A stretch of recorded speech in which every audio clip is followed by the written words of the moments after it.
আসসালামু আলাইকুম।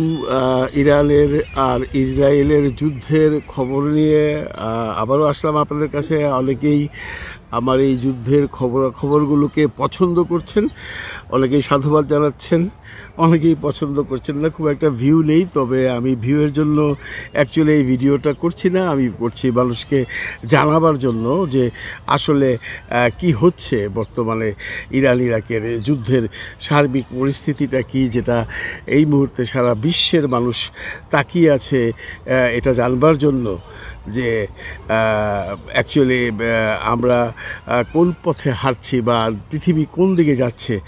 দেখুন, আজকে এভাবেই শুরু করতে হয় যে গত রাতে ইসরায়েলের উপরে ইরান যে হামলা চালিয়েছিল সেটা ভয়াবহ আকারে হামলা হয়েছে। আপনারা হয়তো শুনে থাকবেন যে ইরানের প্রতিরক্ষা মন্ত্রণালয়ে গত রাতে একটা প্রচণ্ড আঘাত করা হয়েছে, যেটা যেটা ইসরায়েলকে মোটামুটি একটু ভাবিয়ে তুলেছে। এবং অনেকেই বলছেন, অনেক খবর সংস্থা বলছেন যে গত রাতের আক্রমণে শুধু তেল আবিবই নয়, প্রতিরক্ষা মন্ত্রণালয় নয়, রাইজিং সান নামে আরেকটি কোন শহর, সেখানেও সব লণ্ডভণ্ড করে দিয়েছে। তো আপনারা যদি এখন প্রশ্ন করেন তাহলে কি ইসরায়েল চুপচাপ বসে আছে? না, ইসরায়েলও চুপচাপ বসে নেই, ইসরায়েলও আক্রমণ করছে। আপনারা একটা খবর সবসময় হয়তো দেখছেন যে বিভিন্ন সংবাদ মাধ্যম বলছে যে ইসরায়েলের পক্ষ থেকে যখন আক্রমণ করা হয় তখন ইরানের মানুষ বা জনগণ বেশি সংখ্যক নিহত বা আহত হন। আবার সেম টাইম যখন ইরান ইসরায়েলকে আক্রমণ করেন তখন ইসরায়েলের ক্ষয়ক্ষতি তেমনটি হয়নি বা হয় না। এর উত্তর হলো এই যে আপনাদেরকে জানিয়ে রাখি, ইসরায়েলের মানে যুদ্ধ পরিস্থিতি অবস্থা মোকাবেলা করবার মতো সমস্ত টেকনোলজি ওরা ব্যবহার করে থাকে। যেমনটি ধরেন, ইরান যখন ব্যালিস্টিক হামলা বা মিসাইল হামলা করেন তখন ইসরায়েল সেটা আকাশ প্রতিরক্ষা ব্যবস্থার মাধ্যমে জেনে যায় এবং তার জনগণের কাছে সাইরেন বাজিয়ে সাবধান করে দেয়। এবং প্রতিটি বাসস্থান এমন করে করা হয়েছে ইসরায়েলে যে প্রতিটি বাসস্থানের মানুষজনই তখন এই সাইরেন পাওয়ার পর তারা তাদের প্রতিটি ফ্ল্যাটের বা বাড়ির পিছনে বা স্থাপনার নিচে ওদের একটা সুরক্ষিত জায়গা আছে, গুহার মতো, যেটাকে আমরা আন্ডারগ্রাউন্ড বলি। আন্ডারগ্রাউন্ড আছে, ওখানে ওরা লুকিয়ে পড়ে বা ওখানে ওরা সেফ অবস্থায় গিয়ে থাকে। এর জন্যই আপনারা এই খবরটা হয়তো সবসময় পান যে যুদ্ধের আক্রমণের সময় ইরানে যদি মারা যায় 400 জন, তাহলে ইসরায়েলে মারা যায় 40 জন। এর মূল কারণ হলো এটা যে ওরা এই যুদ্ধ পরবর্তী যে ব্যবস্থাপনাগুলো, এগুলো বেশি লেটেস্ট মানে প্রক্রিয়াগুলো ওরা ব্যবহার করে থাকে। এবং ইসরায়েলের সত্যি কথা বলতে কি আকাশ প্রতিরক্ষা ব্যবস্থাও ইরানের তুলনায় অনেক স্ট্রং। আপনারা জানেন যে আমেরিকা সরাসরি আকাশ প্রতিরক্ষার ব্যাপারে ইসরায়েলকে সাহায্য করছে। এবং আপনারা হয়তো এই খবরটাও পেয়েছেন গত রাতে এবং গত পরশু রাতে ইরানের আকাশ প্রতিরক্ষা যেটা ছিল সেটাকে যে কোনোভাবেই হোক, হ্যাক করে হোক আর যেভাবেই হোক, এটা বন্ধ করে দেওয়া হয়েছিল। মানে ইরান তার আকাশ প্রতিরক্ষায় কোনো কাজ করতে পারছিল না। এমত অবস্থায় সেই সুযোগ নিয়ে ইসরায়েল বেশ কিছু জায়গায়, বেশ কিছু স্থাপনায়, বেশ কিছু পরমাণু স্থাপনায়, বাকি অবশিষ্ট যেগুলো আছে সেখানটায় আক্রমণ করেছে।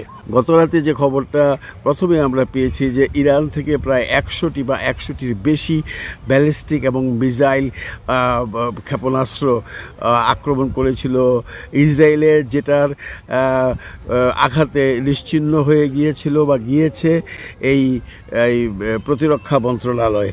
এবং আপনারা একটি খবর হয়তোবা জানেন যে ইসরায়েলের এই যুদ্ধ বিগ্রহ নিয়ে কোনো খবরাখবর মিডিয়াকে তেমনটি দেবার মতো অধিকার ইসরায়েলের মিডিয়া নেই। তারা সবসময় মিডিয়াকে দাবিয়ে রাখে এবং বলে দেয় যে তোমরা কোনো অবস্থাতেই এই খবরগুলো ছাপাবে না।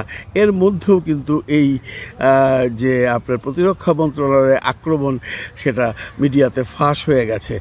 এই ইসরায়েলের মিডিয়ার বাইরেও আরেকটি বড় খবর হচ্ছে, যেটা আমরা স্কাই নিউজে দেখেছি, এটা ব্রিটিশ সংবাদ মাধ্যম। সেখানে বলা হয়েছে বা দাবি করা হয়েছে, ইরান দাবি করেছে যে ইরান ইসরায়েলের দুটো F-35 বিমান ধ্বংস করেছে। যদি এর কোনো দালিলিক প্রমাণ ইরান দিতে পারেনি, ইরান শুধু বলেছে এবং এই খবরটা ছাপিয়েছে ব্রিটিশ সংবাদ মাধ্যম স্কাই নিউজ। এখন প্রশ্ন আসছে, অনেকেই প্রশ্ন করছেন, যদি এমনটি ধ্বংস করেই থাকে F-35 বিমান, তাহলে তার ধ্বংসাবশেষ কেন ইরান দেখাচ্ছে না? এমনও হতে পারে যে আপনারা জানেন ইসরায়েল থেকে ইরানে অ্যাটাক করতে হলে আপনাকে দুটি দেশ পার হয়ে আসতে হয়, তো সিরিয়া বা ইরাকের উপর দিয়ে আসতে হয়। এমনও হতে পারে যে এরা যখন সিরিয়া বা ইরাকের উপরে ছিল তখন হয়তো ধ্বংস করেছে, যার ধ্বংসাবশেষের ছবি হয়তো বা আমরা কোনো এক সময় পাব। অথবা এমনও হতে পারে যে এটা ইসরায়েল থেকে উপরে ওঠার পরেই ইরানের ব্যালিস্টিক তাকে আঘাত করেছিল এবং ওটা ইসরায়েলের ভিতরেই ভূপাতিত হয়েছে। যদি এটা ইসরায়েলের ভিতরে ভূপাতিত হয়ে থাকে তাহলে এর খবর আমরা কখনোই পাব না, কারণ সংবাদ মাধ্যমকে, আমি আগেও বলেছি, সংবাদ মাধ্যমকে এমন টুটি চেপে ধরে রেখেছে ইসরায়েলি সরকার যে আপনি ইচ্ছা করলে যে কোনো মেসেজ বা যে কোনো নিউজ আপনি দিতে পারবেন না। এখন আরেকটি সবচেয়ে ইন্টারেস্টিং এবং সবচেয়ে খুশির খবর হলো গাজায় বেশ আনন্দ উল্লাস চলছে।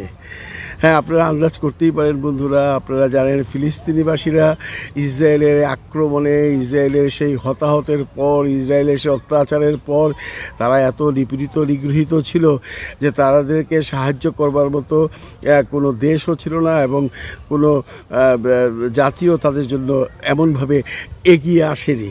এখন তারা দেখছে যে হাজার হাজার মিসাইল বা শত শত ড্রোন এসে আঘাত করছে ইসরায়েলের তেল আবিবে বা অন্যান্য শহরে। এতে করে গাজাবাসীরা এত দুঃখের মধ্যেও একটু হলেও আনন্দের হাসি হাসছে। তারা এইভাবেই ভাবছে, আমাদের উপর তোমরা অত্যাচার করেছ, আল্লাহ তাআলা তোমাদের উপর অত্যাচার করবার জন্য একটি জাতিকে অন্তত পৃথিবীতে পাঠিয়েছে। এর জন্য গাজার মানুষ আজকে দুদিন যাবৎ বেশ উল্লাসে আছে এবং তারা মহান আল্লাহ তাআলার কাছে সবসময় দুই হাত তুলে প্রার্থনা করছে ইরান যেন তার এই আক্রমণ উপর্যুপরি চালিয়ে যায় এবং ইসরায়েলকে ধ্বংস করে দেয়। এবং এটাই স্বাভাবিক, এবং বাংলাদেশের ধর্মপ্রাণ মুসলিমরাও নিশ্চয়ই এটাই চান যে ইসরায়েলকে ইরান এবার এমন একটা শিক্ষা দিক যে ইসরায়েলকে ফিলিস্তিনি যে জবাবটা দিতে না পেরেছে সেটা যেন ইরান দিয়ে দেয়। এতে করে এই ইসরায়েল যে বারবারন্ত বেড়েছে, অন্তত তার কিছুটা হলেও সে শাস্তি পাবে বা কিছুটা হলেও এর কম্পেনসেশন তাকে দিতে হচ্ছে।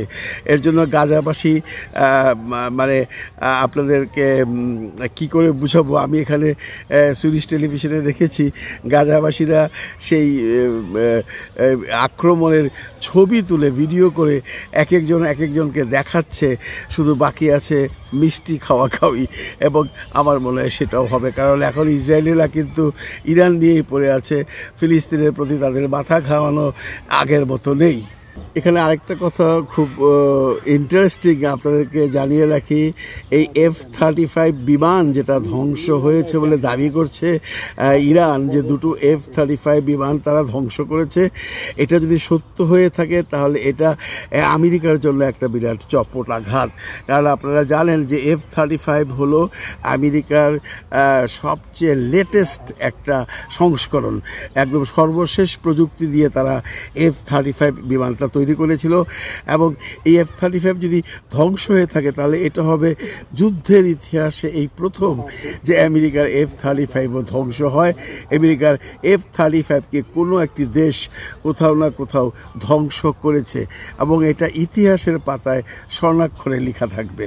আমরা আবারও শেষ করার আগে বলছি, আমরা যুদ্ধ চাই না, আমরা শান্তি চাই। তবে এই যুদ্ধ যেভাবে চলছে, আজকে চতুর্থ দিন চলে গেল, এই কেউই থামবার পাত্র নয়। যেটা ভেবেছিল ইসরায়েল যে ধমক দিয়ে বা কোনো রকম দুই একটা আক্রমণ করে ইরানকে থামিয়ে রাখবে, সে ঘুরে বালি। ইরান তার সর্বশক্তি দিয়ে লড়ছে এবং ইরান বলেছে তারা আমৃত্যু লড়ে যাবে। আমরা যারা ইসলামিক স্টেট আছেন, যারা মুসলিম সম্প্রদায়ের মানুষ আছেন, তারা আল্লাহর কাছে প্রার্থনা করবেন যে কোনো অবস্থায় যেন এই যুদ্ধে ইরানের জয় হয় এবং ইসরায়েলের পরাজয় হয়। ভালো থাকবেন সবাই, ভালো লাগবেন সবাইকে। খোদা হাফেজ।